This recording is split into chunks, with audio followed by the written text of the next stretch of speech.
Jenazahnya dibuang sekitar 400 meter dari jembatan Ancol.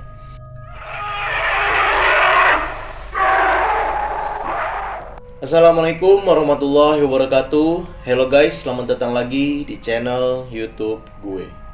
Apa kabar kalian semuanya? Semoga kalian semua selalu dalam keadaan sehat walafiat, selalu bahagia, dan selalu semangat dalam menjalani aktivitas apapun. Di video kali ini gue akan membahas tentang kompilasi cerita horor atau disingkat kolor.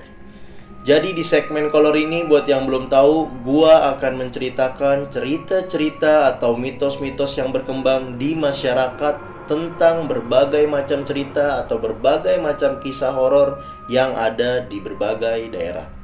Dan di cerita kali ini gue akan membahas tentang cerita horor si manis jembatan Ancol. Mendengar kata Ancol, di dalam pikiran kita, di dalam bayangan kita, pasti langsung terlintas dengan pantai, taman hiburan, dan akuarium terbesar yang ada di Indonesia. Ya, Ancol memang bisa dibilang sebagai gudangnya wisata bagi masyarakat Jakarta.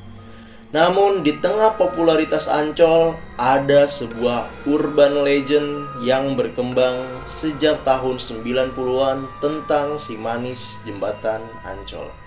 Ya, buat kamu yang anak 90-an pastinya nggak akan merasa asing lah dengan hal-hal tersebut. Karena cerita si manis jembatan Ancol ini bahkan pernah diangkat di layar kaca dan dibintangi oleh beberapa artis ternama yang ada di Indonesia pada masanya, seperti Dewi Persik dan juga Kiki Fatmala.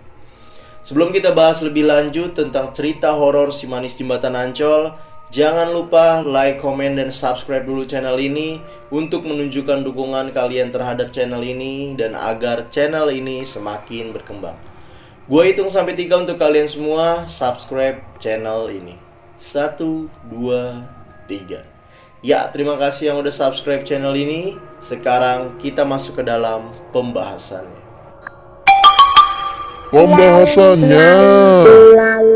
Pada awal abad ke-18 ketika Jakarta masih dikenal dengan nama Batavia, seorang perempuan muda berusia 16 tahun bernama Maryam ditemukan terbunuh di kawasan Ancol. Maryam ini dikenal sebagai gadis muda yang sangat cantik dan juga molek. Ia bekerja di rumah pedagang tua yang kaya raya yang telah memiliki istri. Kecantikan dan kemolekan Maryam rupanya menarik perhatian si majikannya. Hingga suatu hari Maryam dilamar dan diajak untuk menikah sehingga kelak dapat menjadi selir sang majikan. Permintaan sang majikan itu langsung ditolak oleh Maryam. Wanita ini pun kabur dari rumah dan berusaha menjauh dari sang majikan. Sayangnya rencana Maryam untuk melarikan diri itu rupanya tak berhasil. Gadis cantik ini diperkosa secara bergilir dan kemudian dibunuh oleh para preman yang disuruh oleh majikannya tersebut. Padahal kala itu sang majikan hanya menyuruh anak buahnya untuk mengejar dan menangkap si Maryam yang lari dari rumah majikannya itu karena dia nggak pengen dinikahi. Jadi si majikan ini itu cuma nyuruh tangkap aja, jangan diapa-apain. Tapi para preman itu yang takut ketahuan belangnya kemudian memilih untuk melempar jasad Maryam ke area persawahan yang tidak jauh dari tempat ia terbunuh, yakni di kawasan Ancol yang kini dirubah atau berubah menjadi jembatan Ancol. Wow, apakah kalian percaya dengan cerita ini guys? Ternyata selain versi itu ada juga versi, jadi ada beberapa macam versi, tapi gue mau bacain satu versi lagi yang agak mirip dengan versi tersebut. Dan kita akan bahas versi yang kedua. Versi yang kedua yaitu menurut kisah tersebut pada awal abad ke-19 sekitar tahun 1817 hiduplah seorang gadis yatim yang hidup bersama ibunya yang bernama Mak Emper.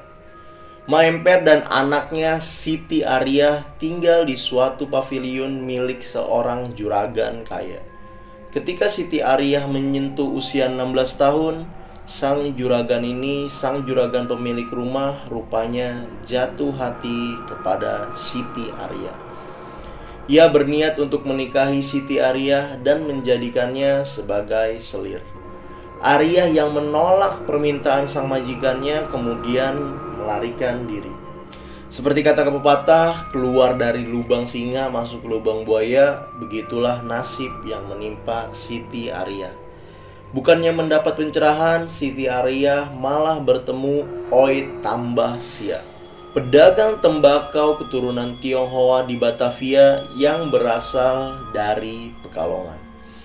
Ia dikenal sebagai pria playboy yang pada masanya dan sangat suka main perempuan. Melihat paras cantik Siti Arya, Oi lantas tergoda dan ingin menjadikannya sebagai koleksinya. Siti Arya kembali kabur untuk menyelamatkan dirinya. Naas, dua preman suruhan Oi Tambahsia rupanya lebih cepat dibandingkan gerak-gerik atau gerak gadis muda itu. Sampai pada akhirnya Siti Arya menemukan ajal di Bendungan Dempet dekat Danau Sunter di tangan mereka.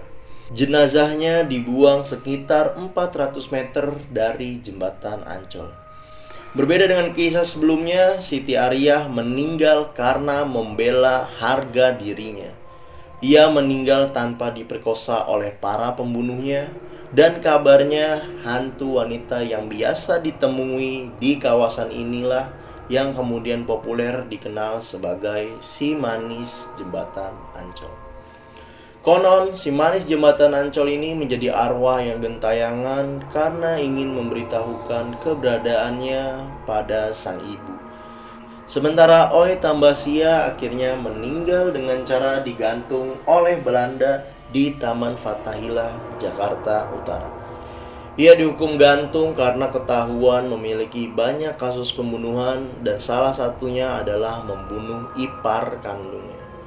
Ya, jadi si Oi Tambahsia ini membunuh ipar kandungnya sendiri yang bernama Sutejo. Oi Tambahsia membunuh Sutejo karena cemburu melihat kedekatan Sutejo dengan sang istri Mas Ajeng Gunjing. Wah, apakah kalian percaya dengan cerita-cerita tersebut guys? Kalau kalian punya informasi yang lebih lengkap yang belum gue sampaikan tadi, mungkin kalian punya versi yang berbeda, kalian boleh tambahkan di kolom komentar di bawah ini ya. Ya, itulah tadi kisah horor yang berkembang di masyarakat tentang si manis jembatan Ancol. Sebelumnya ini hanya mitos ya guys, jadi belum tahu kebenarannya dan kalian pun boleh percaya ataupun tidak, itu hak kalian. Jadi ingat, ini hanya mitos ya guys, yang kebenarannya masih banyak diperdebatkan dan dipertanyakan. Sebelumnya gue minta maaf apabila ada kesalahan dalam penyampaian informasi, mohon dimaafkan ya guys. Jika kalian punya informasi yang lebih lengkap yang belum gue sampaikan di video ini, kalian boleh tambahkan di kolom komentar di bawah ini. Oke, sampai jumpa lagi di episode kolor sebelumnya, kompilasi cerita horor. Oke, sampai jumpa. Bye. Assalamualaikum. Terima kasih telah menonton video ini. Jika kalian menyukainya, jangan lupa untuk like, komen, dan subscribe agar channel ini bisa terus berkembang dan upload secara terus-menerus.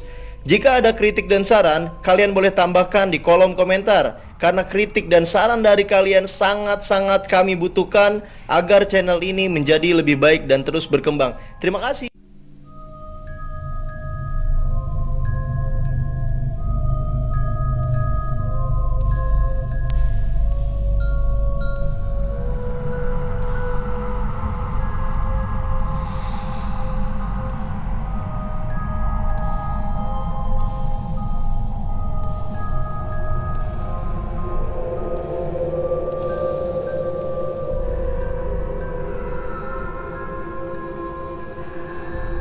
Terima kasih telah menonton video ini. Jika kalian menyukainya, jangan lupa untuk like, komen, dan subscribe agar channel ini bisa terus berkembang dan upload secara terus-menerus. Jika ada kritik dan saran, kalian boleh tambahkan di kolom komentar. Karena kritik dan saran dari kalian sangat-sangat kami butuhkan agar channel ini menjadi lebih baik dan terus berkembang. Terima kasih.